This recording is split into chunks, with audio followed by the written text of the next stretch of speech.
Give me a minute and take a look at this with me, because we've been hearing lots of complaints from the Russians about the North Koreans.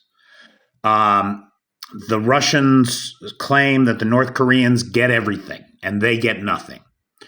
The point here is that bringing in the North Koreans has been nothing but trouble for Putin. He thought it was a solution. Instead, it is creating more problems than he ever had before.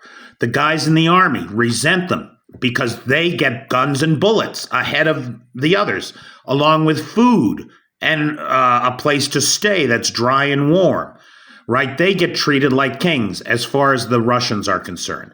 Now, we all know they're not getting treated like kings. They're getting treated like meat for the grinder. But from the perspective of the Russian servicemen, they're getting more than them, and they don't like that one bit. Now, the North Koreans are helping themselves to all things Russian.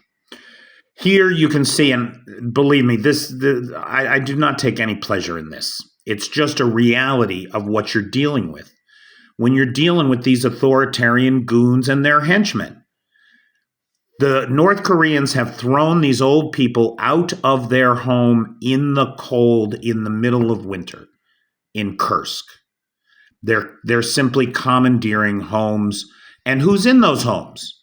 Well, the only people left are the people who couldn't get out, the people that are too old, too sick, too infirm to get out, or that are sympathetic to the Ukrainians, right? That could be.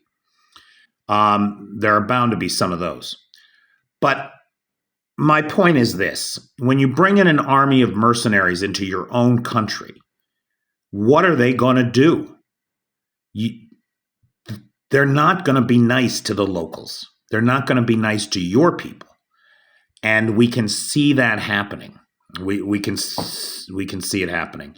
As they continue to do this kind of thing and piss off the locals, it's only going to get worse. I mean, this is not a situation that gets better, right? So this is how the North Koreans are treating the locals in Kursk.